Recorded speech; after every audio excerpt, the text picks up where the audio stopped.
if you want to accomplish a goal, like literally the only thing you can do is take action, no matter how scared you are or not. So you're either going to take action or you're going to stay in the same place you have.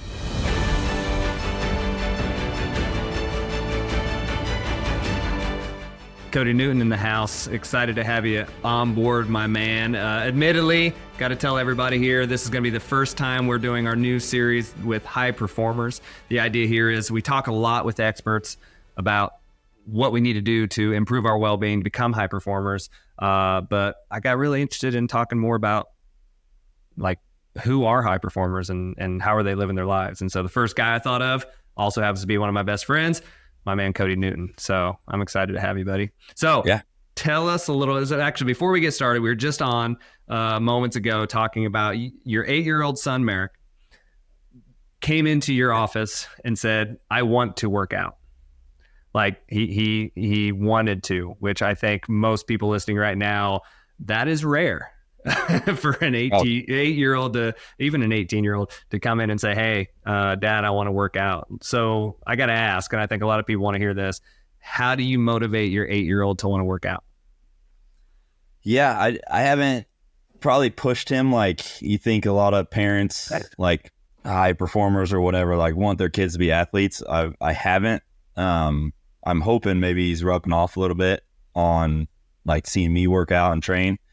So I'm assuming that's part of it. And then, like we were talking earlier, I just got back into jiu-jitsu. I haven't trained much, but just got back into it, and they have a kids class before the adults. So I started taking the 3 kids, and he's really gravitating towards that. So I think he's starting to see through baseball the last year, basketball last year, that like actually practicing and putting in the reps and stuff, is seeing an improvement in his performance. So I think he's just, getting old enough to where he sees the correlation between output and his results from that output or input, I guess. He's seeing the results from the input of practice and putting the time in. So I'd say that's probably most of it.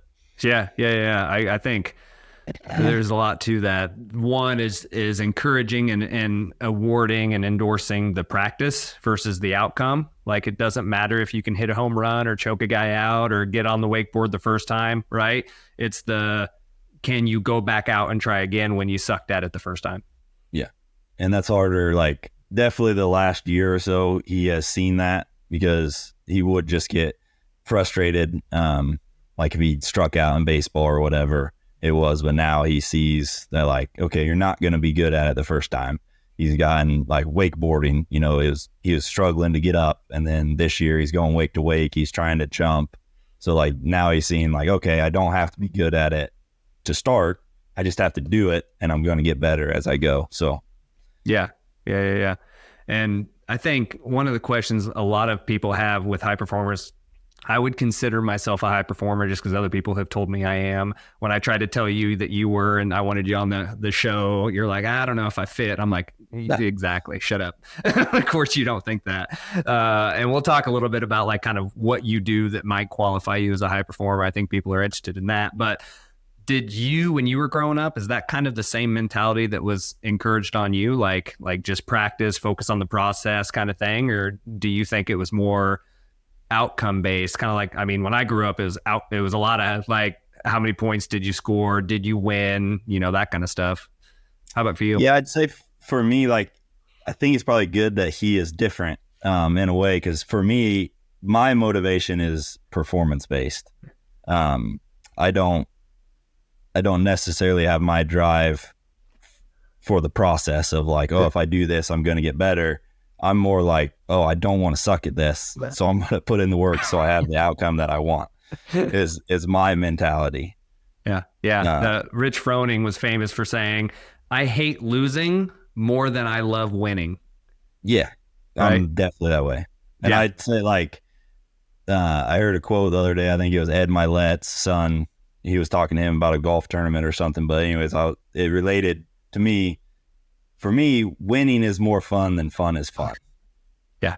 So like, I'm willing to put in the work and the suffer and the suck to win, because that's more fun to me than having fun. Yeah. So So you probably may have picked this up after the fact, but I didn't tell you before the fact. So I'm going to admit something now. Cody and I did a pickleball tournament here not too long ago, and I decided to sign us up for the advanced league. And Cody plays pickleball with his kids and parents once in a while. I play 3 times a week, and we got demolished, just absolutely demolished. And there was two outcomes that I pictured in that situation, Code. One, you step up and we just crush everybody, right? Did not happen. 2, you get so pissed off at getting demolished that you're like, I'm going to start playing more pickleball, which wins for me because I like playing pickleball. And obviously the second occurred. And what'd you do right after that? Yeah, I got a new paddle and I started playing. It's funny when you're a coach and you understand human behavior, how you can kind of play those odds. Yeah, there was a good chance after that. It took about like a couple hours and I was like, I need some redemption. So So have you ever found, because the science behind all this, and this isn't your world, this is mine, you just go out and crush it all the time, but some of the science behind this says, a fear of failure is sometimes, it can be beneficial, but it can also be detrimental. Have you ever found in your life that desire to avoid losing being a problem for you? Not a problem. Actually, that was kind of one of the things when you first asked me, like the fear of failure came up in my head because I don't know if you want to call it a dichotomy or whatever, because I don't have a fear of like taking a chance and failing at all. Like, so the fear of failure will not stop me from doing something, but the fear of failing will almost guarantee that I'm not going to fail because I hate failing so bad. So I'll do whatever it takes to not fail. Interesting. Yeah. So a lot of people, the fear of failure prevents them from acting. And what you're suggesting is that doesn't prevent you from acting, but within the course of doing it, your fear of not finishing is what keeps you motivated to continue on. Yes. Yeah.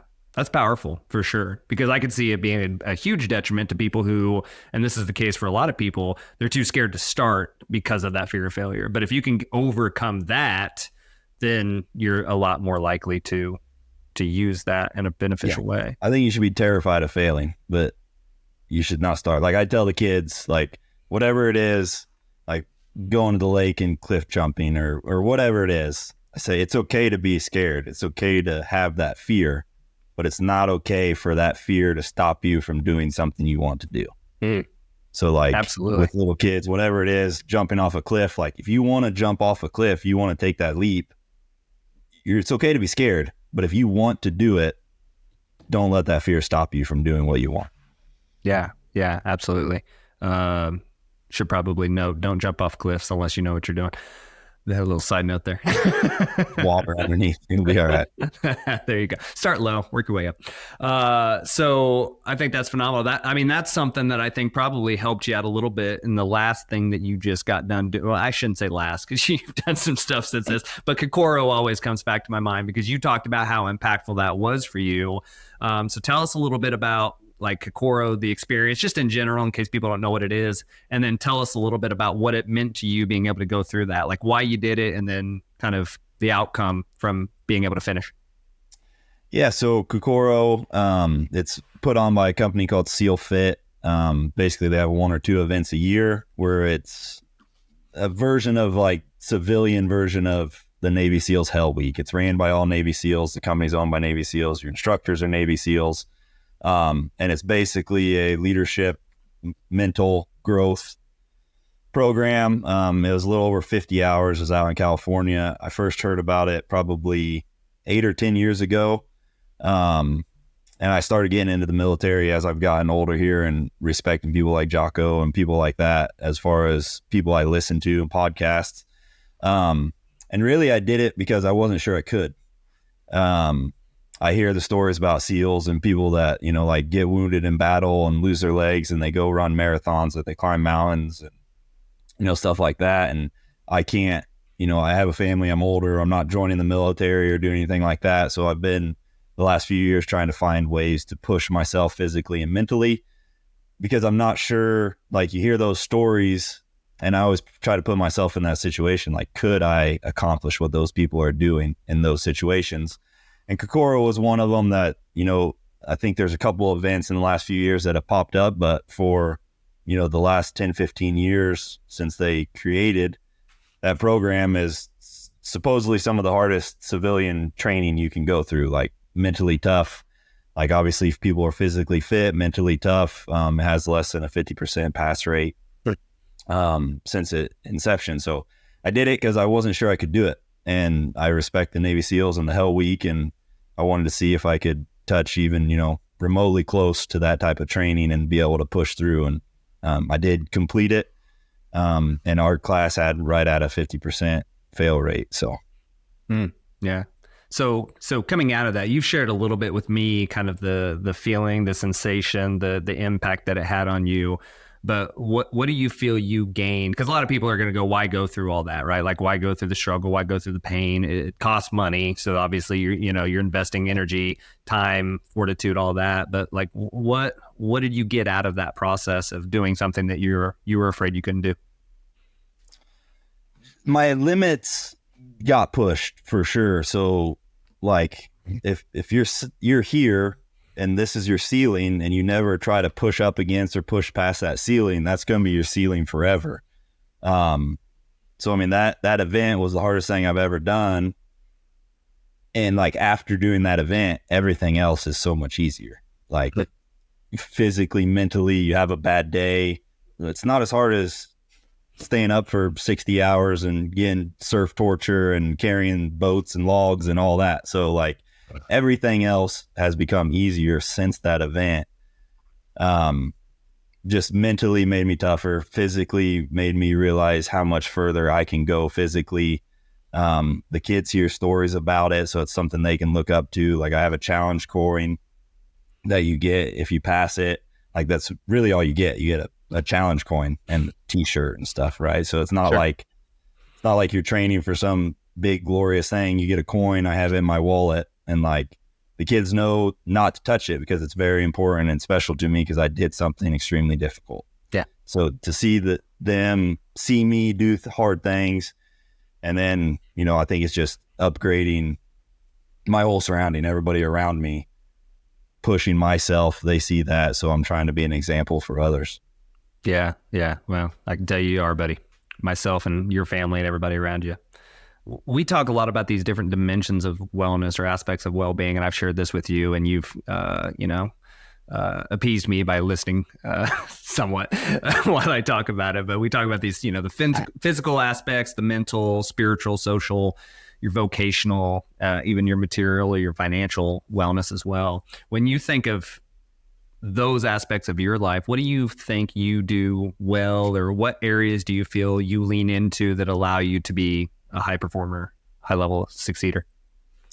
Yeah. So you have your dimensions of wellness. The things I focus on, I call them the 5 F's. I think there's been a variation. I think I've heard it from, I couldn't tell you when I heard it. I found a journal from I wrote 15 years ago that had 4 of them in there. But mine are family, fitness, faith, finance, and fulfillment or fulfillment. So those are the 5 aspects that I try to focus on and improve on every day. So those correlate with yours as well. But physically is probably what I'm best at, just because it's easier for me. I enjoy it, things like that. But I've been focusing a lot more lately on the family aspects. And then obviously with my businesses, the financial side, I correlate a lot of those together. Like, if I can provide financially for my family more, allows me more time to be with the family, give them experiences and stuff like that. So I'd say just raw fitness is what I'm best at. That's what I'm enjoy the most on my own. I can do it. I can push myself physically and mentally. And then spending time with the family is what I love the most. And then the financial aspect is what I'm currently probably trying to grow the most, to allow the freedom in the other aspects. Yeah, absolutely. And just so you don't have to talk about yourself too much, I'll tell the people listening, when you say you're like gifted fitness wise, this is a guy who I did a half Ironman once and it was grueling and it sucked. And I trained quite a bit for it, probably not as much as I should. And you did it on a weekend on a whim, barely any training to get ready for a double Ironman, which you're setting out to do, right? So like when you say fitness comes easy to you, that's not a joke. that is something that you do well, but that doesn't necessarily, that doesn't always correlate to high performers, right? Because I think we both can attest to it. People who do things that come easy to them don't always necessarily become who they want to become. You have to be able to do things that are uncomfortable. So when you think of that, when you think of things that, you feel maybe don't come as easy, what are some of the areas that you're focusing on? You mentioned family and finances. What are some things that you're starting to do that are allowing you the opportunity to focus on those things that maybe don't come as easy? And I'll say that saying this, just because we know how important family is doesn't make it easy to always prioritize that. I think every family member knows that. When you get, you get business in the way and taking care of yourself and all the obligations you have in life, it can be hard. So what are you doing? What are you working on right now that allow you to focus on those things? Yeah, I mean, and when I say it comes easy, like I don't have to think about working out or training. Right. Like that, it comes easy that way. But like to be a better father or a better husband and communicate better, like you know me really well, and I think probably anybody that knows me, I'm super unemotional. Like I'm pretty much just level all the way across. I don't share feelings. I don't do any of that. So that comes off as like a lack of caring and stuff like that. So I have to consciously think about like, oh, I should probably express how I'm feeling to my wife right now or about this situation, or communicate like what I'm doing with the podcast or whatever it is, right? Like I have to consciously think about doing those things. And it can come off as like, if I'm not consciously thinking about it, that I could be disingenuous or I don't know what it is, but I have to consciously think about communicating better, like being the example, and actually not just being the example for my kids, but actually sharing with them why I'm doing what I'm doing and why we do these things, instead of just doing it. Yeah. We talked about Kokoro. One of the things on Kokoro, during surf torture, so we were down on the beach in the middle of, it was the second night. They had these really long stairs, like, I don't know, there's probably, we had to count them and I forget because it was a year ago, but like 200 stairs down a cliffside to this beach. And one of the most transformational parts for me was, he said like, hey, you guys got to get up these stairs in less than 2 minutes as a team.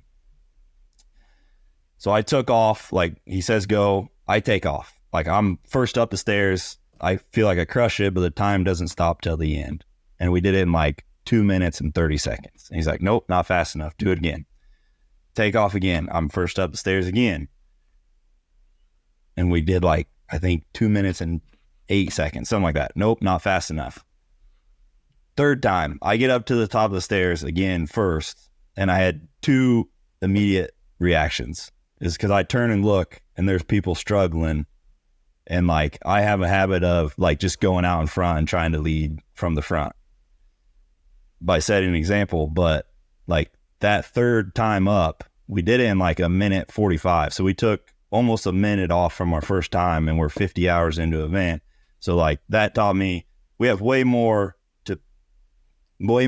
we have in our tank than what we think, and we can push past our limits. But also I was like, shit, we probably could have got this the first or second time if I would have helped the guys that were struggling. So like that's something that consciously since that event is like, okay, I don't have to just lead from the front and be the guy in the trenches and show people how to do it. I have to help people along the way and not just be the example. Yeah. Yeah, I remember you sharing that story with me previously and how impactful it was for me. I mean, like I almost teared up thinking about it because you are gifted in a lot of different ways. You're a high performer. And one of the biggest transformations that performers can have when it comes to leadership is recognizing that like doing the thing really, really well isn't always the sheer definition of leadership. Like people show all those pictures of like the boss that's in the front that's like pulling, and like the best leaders are the ones in the front pulling everybody. It's like, I get the sentiment, right? But doing it really, really well does not always help everybody else, especially if they can't keep up. Right? Like if they don't have the same capacity or the same wherewithal to be able to do that. So that's a really impactful thing to recognize that in those moments of like, oh, it's one thing to be a high performer. It's a very another thing to do, help somebody up alongside of you. Yeah. That's really cool. So when you think of, some of the habits, some of the mindsets that you portray or that you utilize as you continue to grow, because we all have room to grow, just like you mentioned here earlier, what are some of the things that you're doing throughout your day that are allowing you to reach levels that other people might aspire to? Yeah, I think there's only one like distinguishing factor that I've been able to find between like really successful people in whatever aspect it is and people that are achieving their goals. And we hit on it earlier, but I think the only one I can find is action. Like I've been around crazy successful people financially, physically, whatever, like great family, whatever it is, like they take the action. So going on that fear thing, like don't let that hold you back.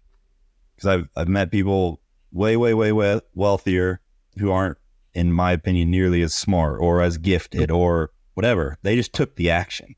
And like successful people aren't afraid to fail, and they just keep going. Like they can fail over and over and over, and they don't stop. Because if you have a room full of 1,000 people, only 100 are going to take that first step, and 95 of them, after they trip the first time, aren't going to keep going on that track. So for me, it's action, like just taking action every day. Doesn't have to be huge, massive actions. Just like move forward towards your goal. If it's physically, go work out, go do something. If it's financially, like find a side hustle or work with your boss on how you can be more of a value so that he can pay you more or whatever it is. Like just take action in whatever direction your goal you're trying to achieve, and take action every day. Good. Yeah, that's powerful. And I agree. I mean, there's a sign in the gym that you come and frequent. It says, you are what you do, not what you say you'll do. So I think that's really impactful. But here's a catch. And I know, Cody, I'm going to challenge you on this one because you're the type of guy, you literally have a tattoo that says headstrong, because that's what you do. You take action. That's what I love about you. I mean, you're always down, right? Who's the first guy I said I'm going to have on my show for the high performing series? You, because I knew you were going to take action. You were going to say yes. But the challenge here for a lot of people is that fear of failure, right? And you're unique in that you have a fear of failing after you've already taken the leap of starting, right? Like, I'm just going to go start the marathon, and then my fear of failure will take over and I won't fail because I'm too scared to fail. But you took the action first, right? Yeah. So my question to you, that is challenging because you just are the type of person who takes action, is what do you think you do, or what could other people do to get over that initial fear of failure? Like, I'm too scared to fail, so I just won't start. How do we get past that little hurdle or huge hurdle? Yeah, I think that's the biggest hurdle for most people. I don't have a great answer for it. I would say I'm pretty hard on myself. Like when you ask me to come on this, like in my eyes, I am not a high performer. Yeah. For me personally, I'm smart enough to recognize that like in the general population, in certain aspects, I am a high performer and can outperform most people, because I'm you haven't mentioned that yet, but I'm very confident and can come off arrogant in a lot of ways. But like in my head, I'm never satisfied. I never think I'm doing good enough. So I don't have that problem of like not taking that step. But like, if you want to accomplish a goal, like literally the only thing you can do is take action, no matter how scared you are or not. So you're either going to take action or you're going to stay in the same place you have. I don't know why I just thought of this one, but The Wealthy Gardener, the first chapter, he talks about he's going to go away, the owner's going to go away on a year retreat. And he wants his employer, his manager, to take care of his farm. And he also tells him, hey, I bought the farm across the street. It needs repaired. I can't pay you I can't promise you payment, but feel free to use any of my resources to get that farm up to par while I'm gone. Comes back a year later and the manager hasn't done anything with the farm. He says, hey, what's going on? He said, well, without promise of payment, it wasn't worth it for me to take it. And he said, well, my plan was to give you that farm as your bonus for being a loyal employee for me. But now that it's in disrepair, I can't give it to you because it's not worth anything. It's going to cost you too much. And he says, well, I didn't know. Like, we never know. We never know the outcome. So you either keep what you've got or you go for it anyways. Like, that's your only two options. So if you truly have a goal and you're too scared of failing or whatever, then the only other option is to accept what you have. And if you're not willing to accept what you have to take the action. That's your only two choices. So for me, I'm hard on myself. So I don't know if that's a solution for people like that are scared to move forward or take that action. Like, be hard on yourself. Like, okay, I'm scared to do it, but I freaking hate what I got, or I'm not happy with what I got, or I know I'm worthy of more, or whatever it is. Like, use that as the motivation or the discipline, because motivation's not going to last. So you got to have the discipline to take that action forward. I don't know if that's makes sense or not, but 100% does, right? And it may be foreign to those who don't feel that way, but once you start to recognize that and take the responsibility, I think that's when you can start to make the changes. I just heard something recently. I've heard the sentiment before, but not necessarily this specific quote. But people only change when the pain of staying the same becomes more than the pain of the change itself. Yeah. And so what you're alluding to, what you're suggesting, I feel, is you have to come up with the understanding and the realization that the pain of where you're at is greater than the pain that it's going to take to change. Or, and this is something that I think a lot of people should recognize, or you can recognize that where you're at is where you want to be and be satisfied with that. Because there's also some power in that, right? Like, maybe I don't need these things that society is telling me, but you got to know that. I think, I think we can both that's agree. I don't think, I gave those two options, but that's not saying where I'm at and I'm good with that and it's not worth taking that risk is a perfectly acceptable answer. Yep. For some people, whoever it is. But like, if you in your heart know that you can accomplish more or want more or whatever, you can't stay stagnant. 100%. Yeah. You need to know within your heart, like you mentioned, you need to know in your heart, this is where I want to be, not this is where I'm stuck at and I'm not willing to do anything about it. Yeah. Yeah. That's powerful. I don't know if you can think of the worst case scenario. If it's weight loss or whatever it is, like, I believe in motivation, but like, motivation is fleeting. Mm-hmm. But if you need some extra motivation and you're 200 pounds overweight and you got a 2-year-old, like, think of the worst case scenario. Like, one, you might not be here when your kid's older, or you're not going to be able to play catch with your kid, or whatever it is. Or if it's financially, you got a minimum wage job, whatever it is, like, you can look at the worst case scenario to generate that fear that, your quote that you said about like the pain of where you're at is going to make you move to where you want to be. Absolutely. Absolutely. Hey, to wrap things up, what do people need to be, reading, looking into, listening to? Like, what motivates you to continue to want to be a high performer, real quick? Me not being satisfied is my personal thing that motivates me more than anything. But as far as like just basic, like, Jocko is probably one of my favorites, as you know, like, he talks about it's simple, not easy. So all these things, taking the steps, moving past the fear, it's super simple. It's not easy. Yeah. So like, he gets up at 4:30 every day and people are like, how do you get up at 4:30 every day? He sets an alarm and he wakes up. Like, it's not difficult. It's not complicated. Yeah. You don't have to be a genius to do it, but it's not easy. Yeah. So Jocko's a good one. The Discipline Equals Freedom Field Manual. I think I gave you that book a long time ago. Oh yeah, I just finished it. The very last statement. Yeah. Just do. Yeah. So like, if you want simple, like, people have all these tricks and everything. I think most people online and people you see, like, they overcomplicate things. I like Jocko because he makes it as simple as possible. Like, it's not that hard. Yep. Get up at 4:30 if that's what you need to do.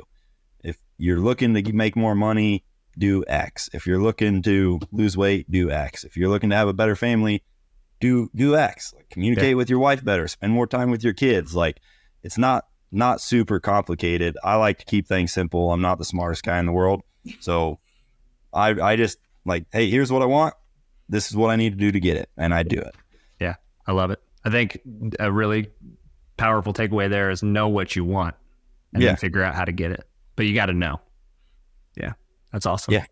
Cody Newton, my man, as always, I appreciate you. Thanks for motivating me to do sucky things that I don't want to do, because I'm like, I wonder if Cody would do this. And then I just go and do it. You just go do it. Yeah. Dumb and hard. All right, Cody's in. Perfect. Let's do it. I appreciate you, bud. Yep. Same, brother. Thanks. Peace.